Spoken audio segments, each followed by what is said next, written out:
नमस्कार दोस्तों, कैसे हैं आप सभी? उम्मीद कर रहा हूँ अच्छे होंगे। अध्यापक भर्ती परीक्षा का आयोजन 17 से 20 तक पूरा हो गया है और इस पूरी परीक्षा के आयोजन के बाद में कुछ बच्चों के पेपर काफ़ी अच्छे हुए हैं, कुछ बच्चे निराश हुए हैं डेफ़िनेटली। तो ओवरऑल सारी चीज़ें हो जाने के बाद में आज मेरा अध्यापक भर्ती परीक्षा के ऊपर ये पूरी भर्ती प्रक्रिया में शुरू से लेके लास्ट तक ये आखिरी वीडियो है अब। इसके बाद हम किसी दूसरी बिंदु पे बात करेंगे। आज इस वीडियो में हम बात करेंगे, सत्र में हम बात करेंगे 4 चीज़ों पे। सबसे पहला कि पेपर का लेवल क्या था, पेपर के लेवल पे बात करेंगे। उसके बाद में अध्ययन सामग्री नए पैटर्न के अकॉर्डिंग हमारे पास में जो है वो पूर्ण है या नहीं है, क्या वो चेंज करने की कहीं ज़रूरत है? नवीन पैटर्न के अकॉर्डिंग थोड़ा समझेंगे इसको और इसके बाद में देखेंगे कि आपको अब आगे किसकी तैयारी करनी चाहिए, आगे की आपकी रणनीति क्या हो। हालांकि ये सब चीज़ें आपको ही तय करनी चाहिए कि आगे की आपकी रणनीति क्या हो, बट हमारे सुझाव जो है हम आप तक देंगे ताकि आप अपने निर्णय लेने में, निर्णय बनाने में थोड़ी सी आपको मदद मिल सके। तो देखिए, सबसे पहले हम पेपर के लेवल पे आते हैं कि लेवल कैसा था। अगर मैं लेवल की बात करूं तो अध्यापक भर्ती परीक्षा की जैसे L1 का पेपर था, तो L1 का जो पेपर था वो काफी लेंदी था, मतलब जैसे 64 पेज का पेपर दे दिया इन्होंने, तो एक बार की बच्चा उसको ठीक से प्रश्न पढ़ नहीं पाता, बहुत टाइम चाहिए उसको डेफिनेटली। 64 पेज के पेपर को देखते ही आप यूं समझ लीजिए एक बार से थोड़ा सा फील होने लगता है कि फिर उसमें कथन कारण के बहुत अधिक सवाल थे, उसमें क्रोनोलॉजिकल ऑर्डर के बहुत सवाल थे, आरोही अवरोही क्रम जमाने के प्रश्न थे, तो हर एक प्रश्न अच्छा टाइम टेकिंग प्रश्न था। तो ऐसी स्थिति में 2.5 घंटे के अंदर 64 पेज पूरे पढ़ना, 150 सवाल करना बिल्कुल आसान कार्य नहीं था। तो काफ़ी स्तरीय पेपर था L1 का। हालांकि उसके अंदर जो प्रश्न थे, तो कुछ प्रश्न जैसे 10-15 प्रश्न ऐसे यूजलेस प्रश्न थे, जैसे कुछ साइकोलॉजी के कुछ विद्वानों के नाम दे दिए जिनको आपको ऑर्डर से सेट करना था, तो कुछ ऐसे चित्र चित्र दे दिए जिनको आपको बनाए हुए उनके क्रम से सेट करना था। तो ऐसे 10-15 प्रश्न तो यूजलेस थे। 10-15 प्रश्न यूं कहिए कि कुछ आउटडेटेड टाइप के थे जो नहीं किए जा सकते, जैसे विश्वास योजना पूछ ली, बहुत पुरानी योजनाएं पूछ ली। तो 20 एक प्रश्न ऐसे थे जो मुझे लगता है कि अटेंड करने की स्थिति में थे नहीं बच्चे। पीछे बचते 125-30 प्रश्न किए जा सकने की स्थिति में थे। हालांकि टाइम कम होने के कारण वो भी ठीक से नहीं हो पाते। अब वो जो प्रश्न थे, वो प्रश्न भी अगर आप देखोगे जैसे इतिहास संस्कृति के प्रश्न थे, ज्योग्राफी के प्रश्न थे। अब मैं कल देख रहा था 9th-10th की किताब से इतिहास संस्कृति ज्योग्राफी हूबहू पूछी गई थी।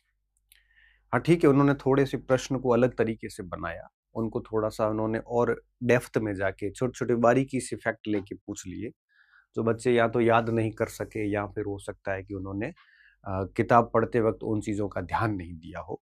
लेकिन 9th-10th के अंदर L1 का मोटा मोटा पेपर वहां से आप देख सकते हो।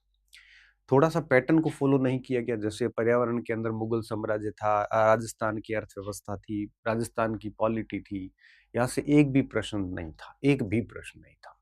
तो कुछ कुछ जगह पे जैसे आर्थिक परिदृश्य, सॉरी, जो शैक्षणिक परिदृश्य, उसमें भी कोई बहुत अच्छे प्रश्न नहीं दिए इन्होंने। और बहुत सारी योजनाएं थी तो उसमें भी ठीक है, करंट से रिलेटेड करके दिया, तो बच्चों को लगा कि थोड़ा सा एक पोर्टफोलियो सही तरीके से नहीं था।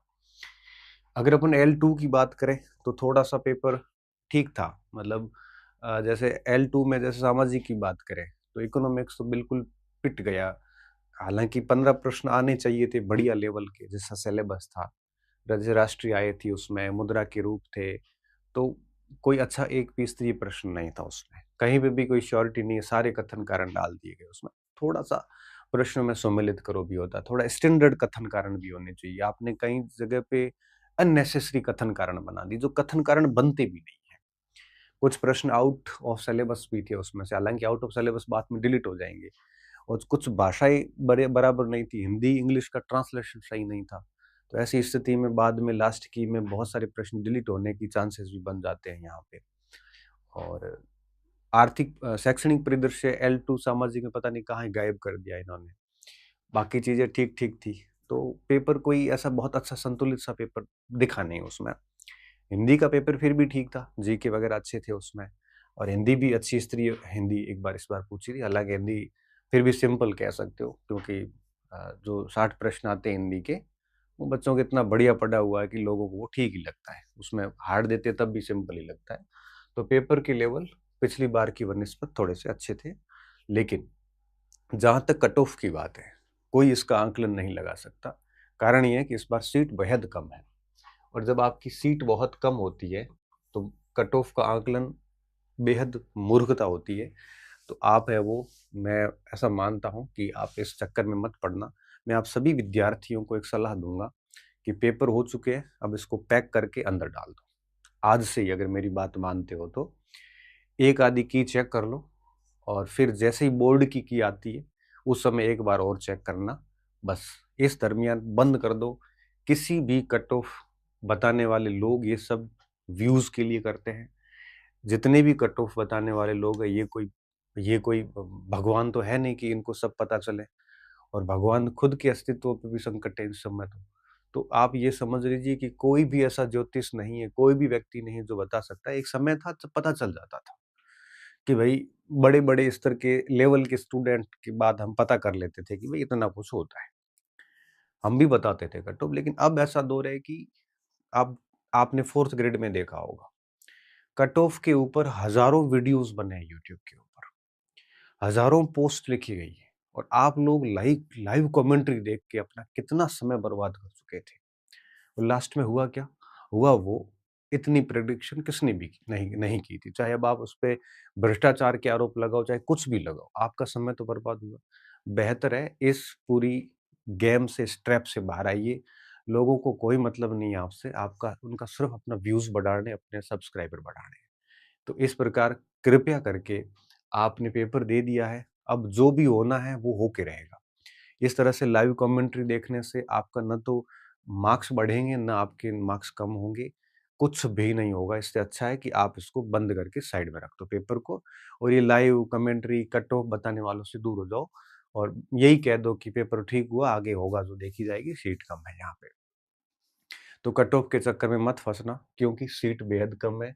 इस समय मैं बताऊँ 60% वाला भी असुरक्षित है और 70% वाला भी असुरक्षित है, 75% वाला भी मुझे लगता है असुरक्षित है। किसी को नहीं पता कितनी कट ऑफ जाएगी, 65 पे भी आ सकती है, 70 पे भी जा सकती है, कहीं पे भी कोई भी अनुमान नहीं लगा सकता। मुझे लगता है किसी को भी उम्मीद नहीं रखनी चाहिए और किसी को भी नाउम्मीद भी नहीं रखनी चाहिए, बस लास्ट में रिज़ल्ट आएगा तब देख लेना, होता है तो ठीक है, नहीं होता है तो कम से कम आज से ही आप वापस पढ़ाई शुरू करोगे तो आपका टाइम है वो यूज़ हो जाएगा। अगर आप है वो इस कट ऑफ के चक्कर में रहोगे, तो होगा क्या कि आपका समय बर्बाद होता जाएगा और लास्ट में आपके ऊपर 3-4 महीने के बाद डिप्रेशन हावी होगा क्योंकि टाइम 2 दिन भी खराब होता है, तब भी तनाव हो जाता है, अविश्वास की स्थिति उत्पन्न हो जाती है, व्यक्ति अंडर कॉन्फिडेंस हो जाता है। तो ऐसे जो लोग हैं भगवान उनको सद्बुद्धि दे, ऐसे सभी शिक्षकों को जो पूरे कट ऑफ बाद में रिज़ल्ट की लाइव कमेंट्री चलती है, आज रिज़ल्ट आ रहा है, कल रिज़ल्ट आ रहा है, परसों रिज़ल्ट आ रहा है। छोड़िए हम इन सब चीज़ों को। इन सब में मत पड़िए और ऐसे कोई लोग करते हैं तो आप समझिए उनको, छोड़ दीजिए ये सब चीज़ें। अदरवाइज़ क्या होगा, आप जितने व्यूज़ बढ़ाओगे लोग उतने ही ये चीज़ें करेंगे। इससे अच्छा है कि आप इन सब से दूर रहें। ये मार्केट है, मार्केट का काम यही है। तो लोग अपने व्यूज़ के लिए, सब्सक्राइबर के लिए कुछ भी कर सकते हैं।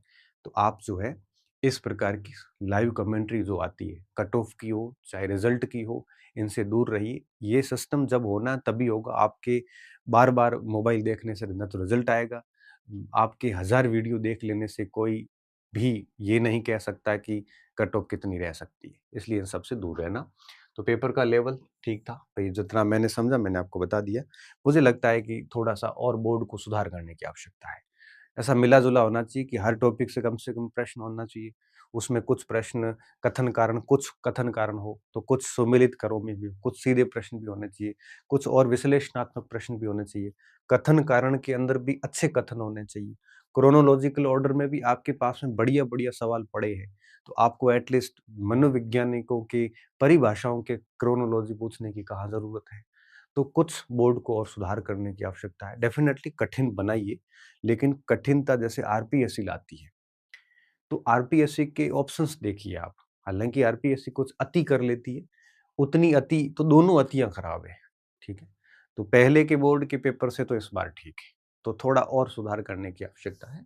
तो मुझे लगता है 65% से लेकर ऊपर जितने भी लोग हैं, वो कोई भी दौड़ में है, अब किसी का कुछ भी पता नहीं चलता। दूसरी बात आती है अध्ययन सामग्री की।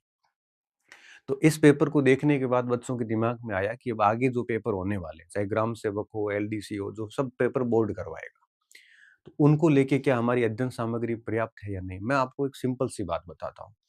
ये जो पेपर हुए ना अध्यापक भर्ती परीक्षा के, इनके जितने भी प्रश्न थे, अगर आप देखोगे तो आप जो आरबीएससी की पुस्तकें हैं,